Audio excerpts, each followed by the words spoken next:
Hello my dear students, welcome back to English class.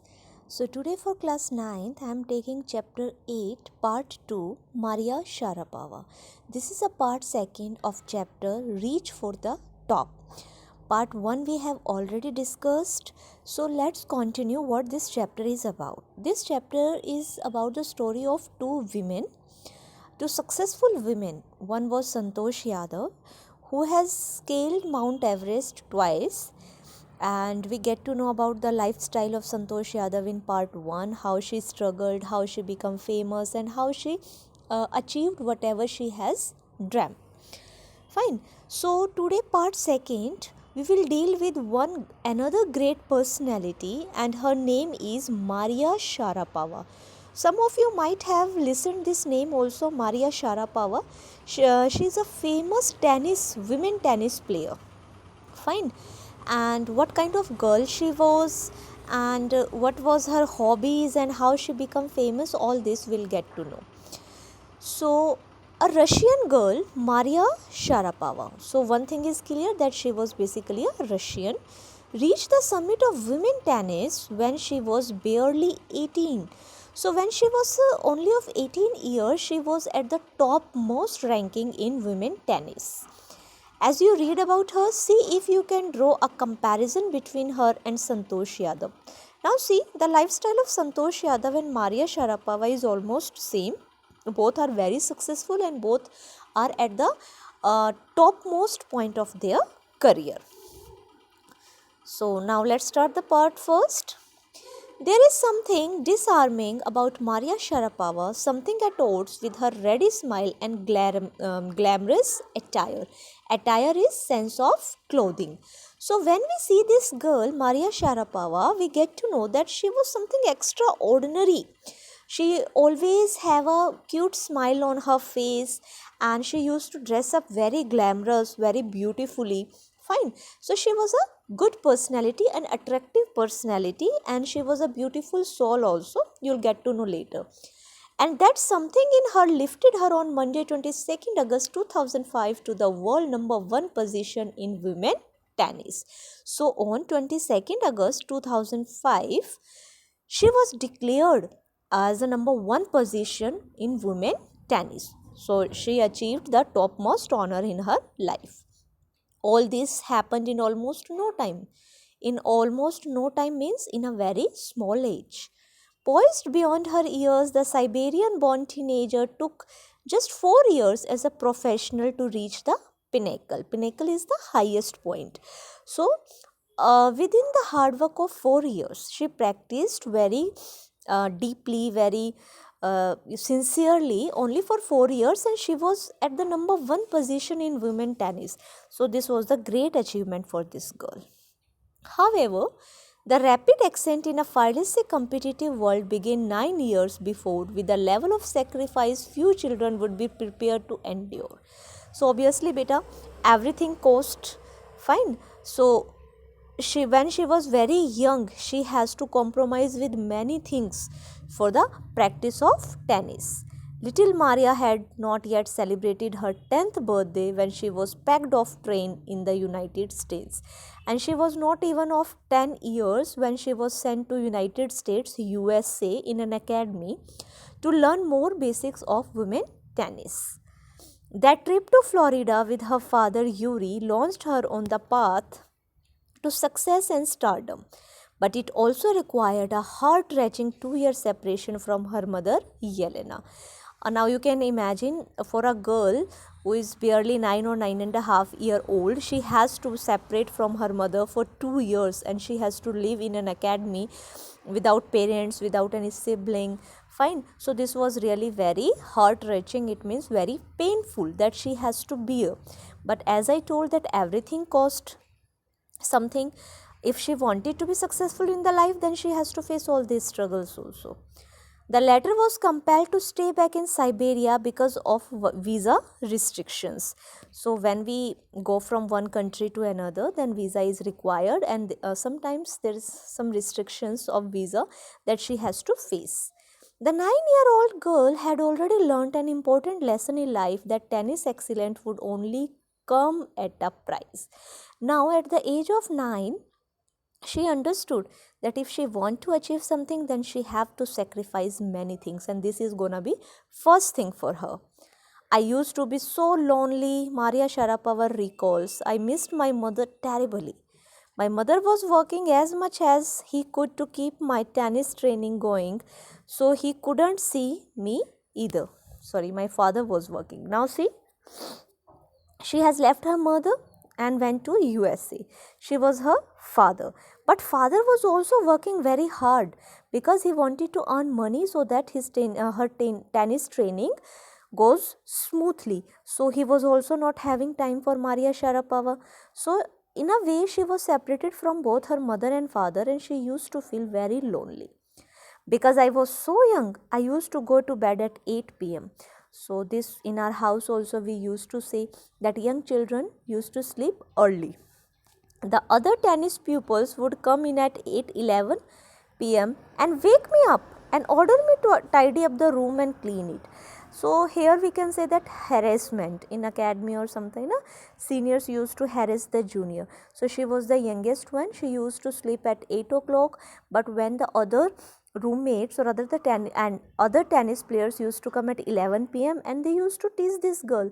They used to wake her up and ask her to clean the room. Instead of letting that depress me, I became more quietly determined and mentally tough. And what she is saying, that I took all these things in a positive way, and I was mentally very tough when they were torturing me. How? I learned how to take care of myself. I never thought of quitting because I knew what I wanted. She's saying, though they were troubling me, they were, creating problems in my path, but I never thought of quitting because I knew where I want to go. And this concentration only made her the number one women tennis player. When you come from nothing and you have nothing, then it makes you very hungry and determined. Very nice lines. So, her whole life was dependent on this tennis only. She was so much focused that other things were not troubling her at all. I would have put up the much more humiliation and insults than that of steadfastly pursue my dream. Now she is saying that more they harassed me, more they humiliated me, more I was determined to achieve my path. That toughness runs through Maria even today. It was the key to her bagging the women's singles crown at Wimbledon in 2004 and to her meteoric rise to the world number one sport the following year. So this is how she became famous, and she became aware of what she wanted. While her journey from the frozen plains of Siberia to the summit of women's tennis has touched the hearts of tennis fans, she became the tennis star, and now she was having many fans. For the youngster herself, there appears to be no room for sentiments. The straight looks and the answers she gives when asked about her ambitions make it amply clear. Amply means total. That she considered the sacrifices were worth it. I am very, very competitive. I work hard at what I do. It's my job. This is her mantra for success. So, in short, we can say that if you are focused and if you know what you want, then other things will not trouble you at all. And same happened with Maria Sharapova. From the very young age, at the age of 9 year or nine and a half year, she knew where she wanted to go, and she never thought of quitting that. And this is the reason that she is the number one women tennis player in the world in 2005. Though Maria Sharapova speaks with a pronounced American accent, she proudly parades her Russian nationality. Now, as she was staying in USA for many years, she has started speaking in American accent, but basically she was from Russian. So she was also proud of that. Clearing all doubt, she says, I am Russian. It's true that USA is a big part of my life, but I have Russian citizenship. My blood is totally Russian. I will play the Olympics for Russia if they want me. Now, when she became famous and when it was asked which nationality do you think you are, from which nation you belong, then she said that I am a pure Russian, though US is also a big part of mine, but Russia is my country and I am proud of that. Like any number of teenage sensation, Maria Sharapova lists fashion, singing and dancing as her hobbies. So these are the extra, we can say that hobbies that she used to do in a teenage, like singing, dancing. She loves reading the novels of Arthur Conan Doyle. This is the name of a novelist, a famous novelist who has written many beautiful novels.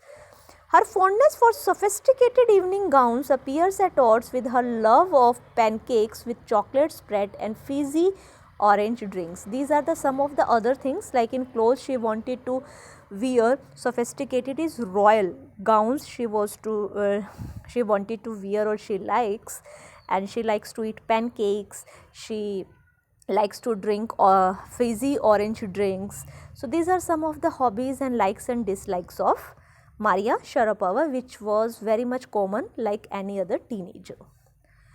Maria Sharapova cannot be pigeonholed or categorized. Pigeonholed means a person to whom we can control. No, she was not like that. Her talent, unwavering desire to succeed and readiness to sacrifice have lifted her to the top of the world. So, obviously, to become the number one woman tennis player, she must have some uh, extraordinary factor that we call X factor. So this was the readiness to sacrifice everything for her career. Few would grudge her in riches she is now reaping. This is what she has to say about her monetary gains from tennis. So when an interviewer asked her that now you are earning so much, now you are having good money to spend, so what do you think about it? Then what she replied, of course money is a motivation, tennis is a business and a sport, but the most important thing is to become number one in the world. She is saying, no doubt, I am earning good money from this game, and obviously everybody wants money to survive, so this is also an important part, but for me the real satisfaction is that I am in the number one, at the number one position in women tennis. That's the dream that kept me going. Now it's not like that once she became the number one women tennis player and she is satisfied, not at all. To maintain that rank, further she was struggling very high. So this was the chapter about Maria Sharapova, very easy and simple chapter, how she spent life in USA, how her seniors used to tease her, what kind of girl she was, what are her likes and dislikes, and what was the age when she reached to the number one position, and how she beared the separation of her mother and we can say that father also, because father was also not able to give her time, and as he was busy in earning money so that his tennis practice goes on smoothly. So please go through this.